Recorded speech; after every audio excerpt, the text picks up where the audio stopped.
I'm at a defining point in my life. There are so many things right and wrong to become in life. I know that now more than ever. I have experienced them both, and I believe now is the time to make definition of those experiences. I have not been recognized as I should in most instances in my life. I know that as a fact, and I believe it is time for recognition from myself. As I recognize myself for having great strength, courage, and resilience, I want you to know I am a distinguished human being, inferior or superior to another race. I will preconceive nothing, only speak from my own experiences to justify my truth. I have intense passion to be who I am freely without any misconception from another because I am not just the color of my skin, female, just or a worker. We all have something to do. It takes great strength and courage to exist homeless, especially when you're not alone and have another to watch over. It was the most fearful and traumatic thing I had to face. Each day I had to make the right choice because I was not alone, because I had complained about mice in our current urine at the time and called in the city of Chicago building complaints. My rent was returned to me, taped to my refrigerator when I came home from work, like I did not pay rent for the month. So we were forced and placed in a position of forced eviction. It was hard making decisions when all I could think about was I let my child down.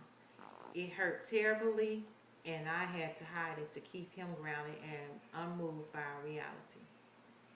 My youngest son showed great strength and courage.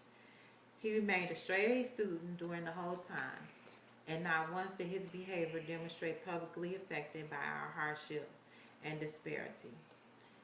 I knew this was a burden to him, but he could not have made me prouder handling it the way he did. And I would try to make any concessions for him to make sure if something was bothering him, I did something about it. We slept in my car two nights because that became the only acceptable place to go at the time. Even looking back outside in a car doesn't sound like it's the safest, but to us it was. This was a real reality for us.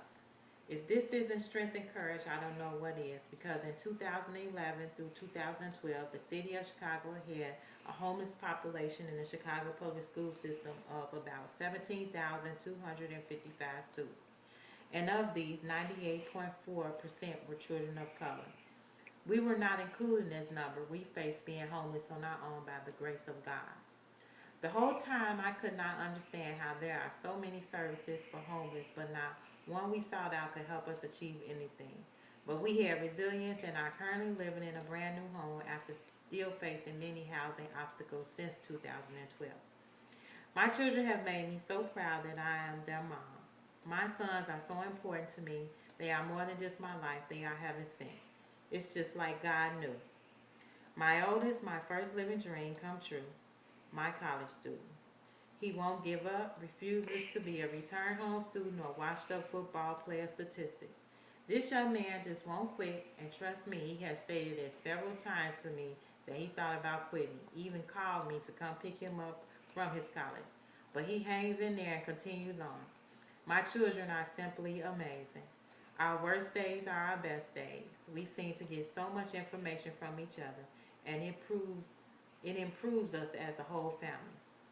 My ambition for them is to leave a legacy of my education and work performance that is left as an example so they fulfill their life goals, ambitions, and dreams.